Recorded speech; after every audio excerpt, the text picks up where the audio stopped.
राह चलते चलते। और यूं ही कोई माने कोई दिव्य महात्मा नारद जी के कौतुक ही गिर गए पधारे। कोई निमंत्रण नहीं था उनके पास, कोई बुलावा नहीं था, कोई फोन नहीं किया था हिमालय ने, बस श्रद्धा पैदा हुई और थोड़ी बड़ी हुई, नारद जी अपने आप पधारे। सदगुरु स्वयं आता है, बस आप अपनी आस्था पैदा करो, अपनी श्रद्धा पैदा करो, गुरु स्वयं आते हैं। नारद जी पधारे, हिमालय ने बड़ा स्वागत किया, बड़ा आदर किया, पद पखारे और सुंदर आसन दिया। फिर अपनी बेटी बुलाई, पार्वती बेटा, बेटे जाओ देखो गुरु जी को प्रणाम करो, महात्मा जी आए। सुता बोली, सुता माने बेटी, बुलाई और मेली मुनि चरना, नारद जी के चरणों में उसको प्रणाम कराया। बेटी प्रणाम करो, महाराज जी आए, पांव छुए इनके। सुता बोली, मेली माने डाल दी, मेली माने होता है डाल दिया, मुनि चरना माने नारद जी के चरणों में, संत के चरणों से अपनी संतान को जोड़ दिया हिमालय ने। एक संत बोल रहे थे कि बच्चे दो प्रकार के होते हैं, एक संतान और दूसरे शैतान। संतान बच्चे और शैतान बच्चे, अंतर कहां होता दोनों में? जिन बच्चों को उनके माता पिता संतों से जोड़ कर रखते हैं, संतों से अटैच्ड, जो बच्चे संतों से अटैच्ड हैं तो बच्चे संतान कहलाते हैं। संतान में शब्द है संत, संतान, संतान, संतान। जिन माता पिताओं ने अपनी बच्चों को संतों से अटैच किया है, जोड़ा है, वो बच्चे संतान कहलाते हैं। और जिनके मम्मी पापा अपने बच्चों को संतों से बिल्कुल कट, अभी नहीं, अभी नहीं, अभी कोई तुम्हारी उम्र बाबाओं के पास जाने की है, अभी संतों के पास, अभी कथा भागवत, अभी तुम पहले अंग्रेजी पढ़ो, पहले बीटेक करो पहले। जिन माता पिताओं ने अपनी संतान को, अपने बच्चों को संतों से बिल्कुल कट करके रखा है, तो संतों से दूर रहे बच्चे शैतान बन जाते हैं और संतों से लगे हुए बच्चे संतान कहलाते हैं। अब ये दोनों बातें आपकी मुट्ठी में हैं। अपने बच्चों को संतान के रूप में देखना चाहते हो कि अपने बच्चों को शैतान के रूप में देखना चाहते हो, आप तय कर सकते हो। आपकी मुट्ठी में दोनों बातें। संतों से लगाओगे, बच्चों को जोड़ोगे, तो आपके बच्चे संतान, और संतों से दूर तो बस। एक मेरी कथा थी भी कहीं पर, तो एक महिला आई मेरे पास, कहा गुरुजी अपना एक फोटो दो। तो हमको लगा कि शायद कोई भक्त होगी, भक्तानी हमारी, तो फोटो वोटो ले जाएगी तो उसकी धूपबत्ती करेगी। तो हमने कहा करोगी क्या बहन जी फोटो? कहा करोगी फोटो हमारा? तो बोली रात को हमारा जो छुटकवा है बहुत रोता है, अभी 1.5-2 साल बहुत रोता है। कहा तो जब जब रोता है ना तो तुम्हारा फोटो उसको दिखाएंगे कि चुप हो जा, नहीं तो बाबा आ जाएगा अभी। अब बाबा है कि गब्बर सिंह है यार, यहां से 50-50 कोस दूर रात में बच्चा रोता है तो माँ कहती है बेटा चुप हो जा, नहीं तो गब्बर सिंह कि तुम्हारा फोटो दिखाएंगी तो बच्चा डर के छुपा रहेगा। अब सोचो कि जिन बच्चों को बाबाओं के फोटो से डराया जा रहा है कि पकड़ ली, पकड़ना है, पकड़ ले जाइए, हुआ है, वो बच्चे संतान बनेंगे? नेवर नेवर, शैतान बनेंगे। संतों से जोड़िए तो संतान और संतों से दूर तो शैतान, खुली सी बात है। सुता बोली मेली मुनि चरना, नारद जी के चरणों में बेटी डाल दी। गुरुजी मेरी बेटी है, इसको आशीर्वाद दो। हिमालय ने दर्शन, नारद जी ने मन ही मन प्रणाम किया, मैया मेरे पांव तुम छू रही हो, या देवी सर्वभूतेषु मातृ रूपेण संस्था, हमारे पांव तुम छुआओ। लेकिन अब भेद खोलूं तो पर्दे में रहने दो, लीला आप करने आई हो तो चलो प्रणाम कर लो, लेकिन अब मन ही मन मेरा प्रणाम स्वीकार कर लो पहले। माता जी मानसिक प्रणाम किया। हिमालय ने कहा गुरुजी आप त्रिकालज्ञ संत हो, भूत भविष्य वर्तमान के ज्ञाता हो, हमारी बेटी की जरा हस्तरेखा देखो और बताओ कि इसके भाग्य में क्या लिखा है, इसका भविष्य कैसा है, पति वति कैसा मिलेगा, जरा देखो इसकी रेखा हाथों की और बताओ। वेद में एक मंत्र है, कर रेखा विधि लिपि, ये ब्रह्मा की लिपि होती है। ये हाथों में रेखाएं जो बनी होती ना, ये खाली रेखाएं नहीं कि चिगटिया बनी, खाली लकीरें नहीं केवल हैं, ये विधि का सब लेख है, इसमें विधि का लेख है। कब क्या होना है आपके भविष्य में, आपके जीवन में, ये सब यहाँ फिक्स पहले से, ये सब अक्षर हैं। इसको खाली लकीर में मानना कि लकीरें खींची खाली में से, इसकी बड़ी पढ़ाई होती है, तब ये जानकारी मिलती है। इसको बोलते हैं सामुद्रिक शास्त्र, हस्तरेखा विज्ञान। हस्तरेखा खाली बकवास नहीं है, विज्ञान है पूरा है। ज्योतिष विद्या है हमारे यहाँ की, जो 6 शास्त्रों में एक शास्त्र है ज्योतिष हमारा। जो 6 शास्त्र है ना, 4 वेद 6 शास्त्र, आपको पता है 6 शास्त्रों में एक शास्त्र नाम ज्योतिष शास्त्र है। ज्योतिष बकवास नहीं है, ज्योतिष मिथ्या नहीं है, ज्योतिष बहुत सच्ची विद्या है। लेकिन कुछ लोगों ने इस विद्या को बदनाम कर रखा है। कारण है ये ज्योतिष विद्या कुछ गंदे हाथों में पहुंच गई, कुछ गंदे लोग इसको कैच कर लिए हैं विद्या को। और विद्या कोई भी हो, गंदे हाथों में जो पहुंचती है बदनाम हो जाती हो। आजकल ज्योतिष की थू क्यों हो रही समाज में? कि ज्योतिष के नाम पर लोग ठगते घूम रहे हैं समाज को। आपका राहु खराब 1100 लाओ, तुम्हारा केतु खराब 2100 लाओ, तुम्हारा शनि गड़बड़ चल रहा है 5100 लाओ, भाई 5100 लाओ, 1100 लाओ, 2100 लाओ, ये लाओ, ये लाओ, ये लाओ लाओ वाले घुस पड़े हैं, ये लाओ, ये लाओ, ये सब मारा इस विद्या को थू कर दिए ठग लोग।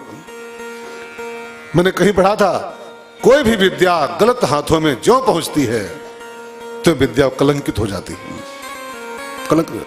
ये व्यास गद्दियां आजकल बहुत सम्मान का पात्र था। ये इस व्यास गद्दी के आगे सब दंडवत करते थे। मेरी कथाओं में मुझको याद है, शुरू में जब मेरी भागवत पूरी होती थी तो सब आकर के माताएं बहनें इसकी सब परिक्रमा गाती थी। परिक्रमा कि व्यास गद्दी है, व्यास पीठ है ये, इसका कई लोग रोज वहां लिपते थे व्यास गद्दी सामने। कई माताएं आके सब लिपन पोतन रोज करती थी, डेली पंडाल का पूरा हमारा। ये हमने अपनी आंखों देखा है, हमने अपने जीवन में देखा है। जो आदर व्यास गद्दियों का होना चाहिए था, जो होता था कभी, अब नहीं रह गया है। जानते हैं क्यों? कुछ अनाधिकारी, कुछ इस गद्दी के अगल बगल के आने के लायक नहीं है, वो भी यहां बैठ गया करके। और गंदे हाथ जिस विद्या को छू लेते हैं वही विद्या कलंकित हो जाती है, वही विद्या। मैं निंदा नहीं कर रहा हूं, लेकिन यार पात्र कुपात्र सब बैठे पड़े हैं, सब बैठे पड़े हैं। जिनको कथा कहना अलाउ नहीं है शास्त्रों में, वो भी कथा कह रहे हैं। कथा कहने की भी अहर्ता होती है, उसकी शर्तें हैं। चाहे जो कथा करे, चाहे जो हो, गलत बात। आजकल आप देखो, मैं खुल के न बोलूं तो अनाधिकारी लोग यहां बैठे हुए हैं, अनाधिकारी। अब कोई कैसे तो तुम अधिकारी हो क्या? अधिकारी भले हम नहीं, लेकिन अनाधिकारी भी नहीं है। अधिकारी भले 100% न हो, ब्राह्मण के यहाँ पैदा हुए हैं, ब्राह्मण बालक हैं, ब्राह्मण संतान हैं, पढ़े लिखे हैं, निस्वार्थ भाव से कथा करते हैं। बिल्कुल 1 चौन्नी का स्वार्थ कथा के बदले हमारा नहीं होता, 1 चौन्नी का स्वार्थ नहीं होता। अगर अनाधिकारी नहीं है तो फिर अधिकारी नहीं, अगर इसकी कथा के हम नहीं है बांचने के, तो एक हमारा और दावा है, इस व्यास गद्दी पर बिल्कुल नहीं बैठ सकते हैं, उस लायक भी हम नहीं। कम से कम ब्राह्मण तो हैं शुद्ध। कई लोग तो कौन बैठा पड़ा है, कौन खबर नहीं है। अलाउ नहीं है ग्रंथों में जिनको, वो भी यहां बैठे पड़े हैं, अलाउ नहीं है। जिसको देखो वही भागवताचार्य है, वही रामायणाचार्य बन रहा है। अब मैं सब कुछ खुल के न बोलूं तो फिर आप सब जानते हो। ये व्यासपीठ सबको अलाउ है क्या? चाहे जो बैठे यहां पर? नहीं, सबको अलाउ नहीं है। कुछ बाउंडेशन है शास्त्रों में, कुछ बंधन है, कुछ शर्तें हैं, कुछ नियम है। विद्या कोई भी हो, गंदे हाथ उसको जो टच करते हैं वो विद्या बदनाम हो जाती। ऐसे ही ज्योतिष विद्या हमारी कुछ ठगों के हाथ में, कुछ नक्कालों के हाथ में पहुंच गई है, और नक्कालों से सावधान हम लोग नहीं रह पा रहे हैं। फिर कह रहे हैं सब ठगई है, सब ठगई थोड़ा है, सब ठगई नहीं है, ज्योतिष शास्त्र है। ये रेखाएं कोई पढ़ना जान जाए तो बिल्कुल पढ़ करके बता देगा आपके कई बच्चे होंगे, कब क्या होगा, कब शादी होगी, सब लिखा है इसमें, पहले से लिखा है।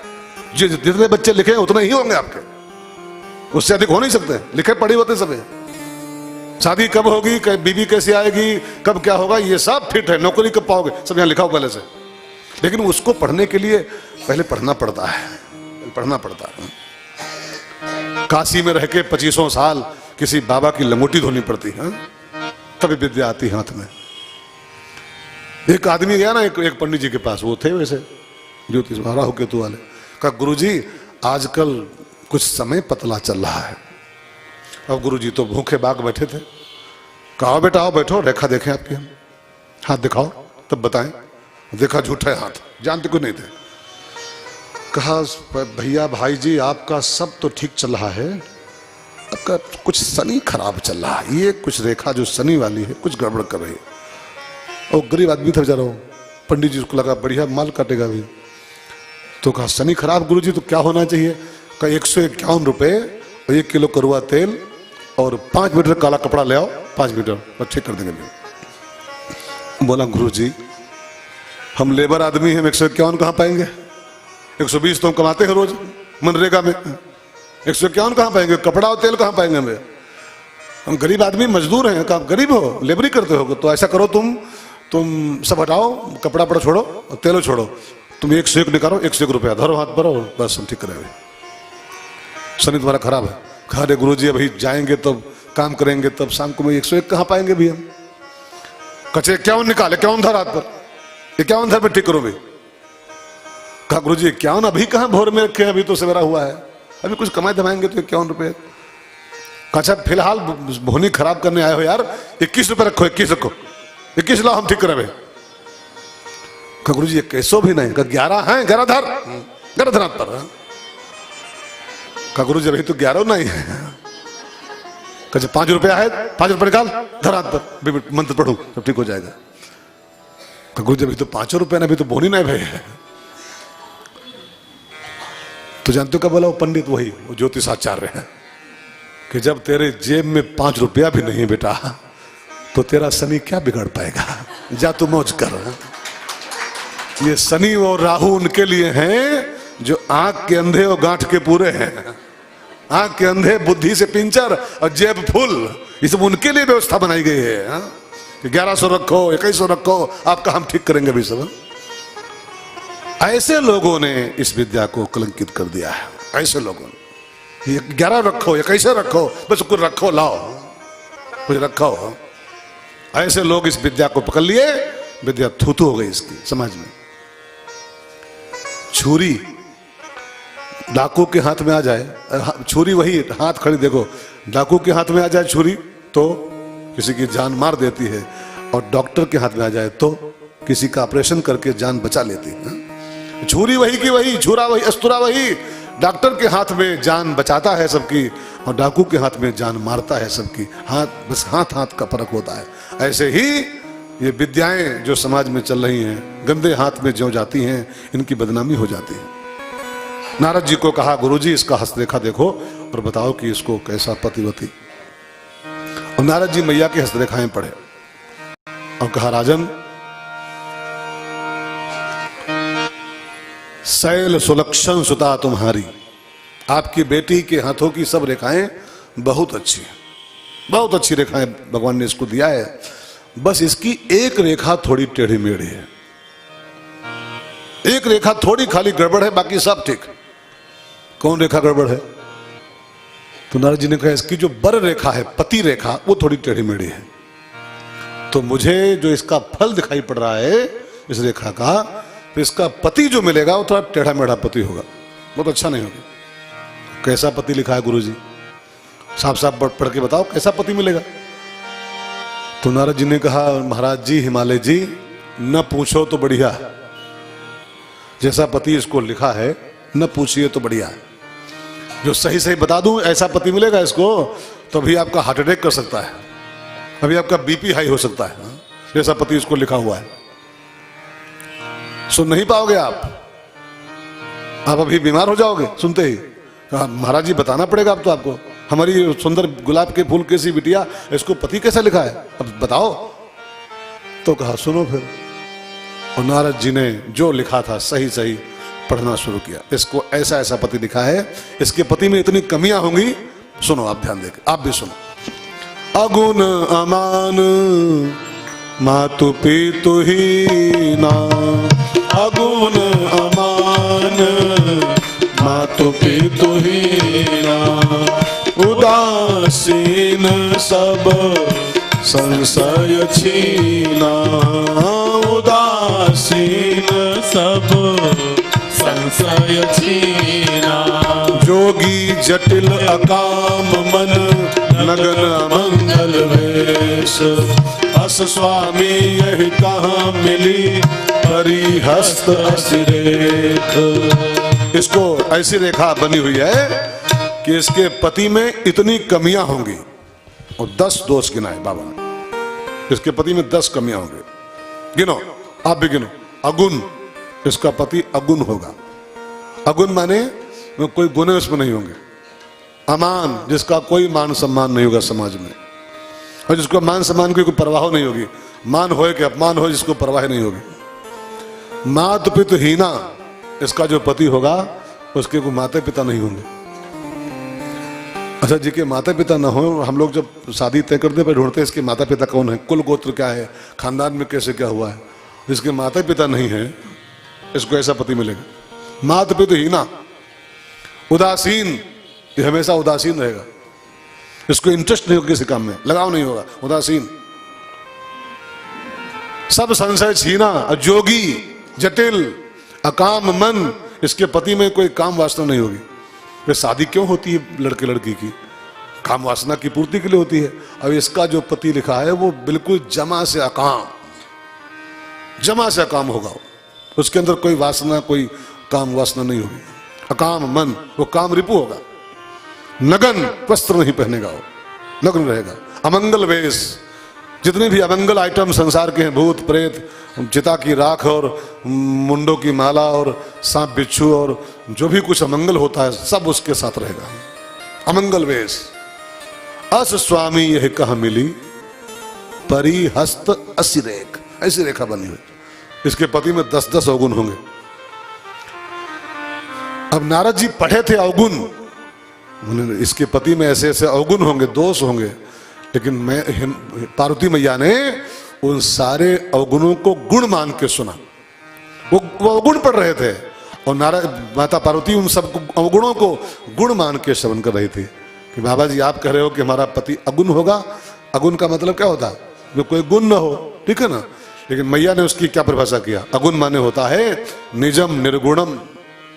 अगुण माने जो त्रिगुणातीत हो, जो सब गुणों से ऊपर उठा हुआ हो, जो किसी गुण में फंसा हुआ ना हो, उसको अगुण कहते हैं। हम आप फंसे फंसे जी रहे हैं। सुबह सो के उठते हैं, नहाते धोते हैं तो आधा घंटा सतोगुणी, आधा घंटा थोड़ा धूप बत्ती किया, आरती किया, सतोगुण पूजा पाठ। और जहां पूजा पाठ के बाद पराठा अंदर गया, पराठा और चाय, तो 9 बजते बजते रजोगुणी। फिर हाय पैसवा, हाय दुकान, हाय करोड़पति, हाय गाड़ी, हाय कुर्सी, हाय घोड़ा, हाय गड्डी, रजोगुण है, रजोगुण है। अब दिन भर रजोगुण रहते, आधा घंटा सतोगुणी, आधा घंटा केवल 8 से 9 के बीच में सतोगुणी, पूजा पाठ, हेन तेन, आरती भक्ति धूप बत्ती। और फिर रजोगुण शुरू हो जाता है और फिर रहता दिन भर। हो रात को आए, शाम को जल्दी से खाना परोसो, बहुत थकान हो रही है, फिर पहुंचे बिस्तरा पर, तमोगुण शुरू हो गया, तमोगुण हो गया। फिर आलस्य, प्रमाद, वासना, काम वासना, ये सब तमोगुण का पर्यायवाची होता है, ठीक है ना। तो रात में तमोगुणी, फिर सो गए, फिर जागे, फिर सतोगुणी, फिर दिन भर रजोगुणी, फिर तमोगुणी, फिर सतोगुणी, और ऐसा जिंदगी खत्म हो जाती है। हम लोग अगुण नहीं बन पाते। शंकर जी का अगुण नाम जो है ना, अगुण माने एक तो गुण न हो अगुण होता है, लेकिन मैया ने अर्थ वो नहीं लगाया, मेरा पति अगुण है। अगुण माने वो किसी गुण में नहीं फंसा हुआ है, उस त्रिगुणातीत है, वो निजम निर्गुणम निर्विकल्पम निरीहम चिदाकाश माकाश वासम भजेहम निराकार मोकार मूलम तुरीयम गिरा ज्ञान गोतीत मीशम गिरीशम। वो निर्गुण है। बाबा ने कहा था अमान, उसको कोई मान सम्मान नहीं होगा, उसका मान सम्मान की उसको फिक्र नहीं होगी। लेकिन मैया ने क्या अर्थ लगाया, अमान माने होता है वो नहीं जो आप बता रहे, अमान माने होता है जिसने अपने मान को खत्म कर दिया हो, जिसके अंदर कोई मान न हो, जो अमान हो गया हो, और जिसका पति अमान हो, घमंड न हो उसको किस चीज का हो, तो ये अच्छी बात है कि बुरी बात है? पति बिल्कुल घमंड विहीन हो किसी पत्नी का, ये बुरी बात की अच्छी बात है? अच्छी बात है ना।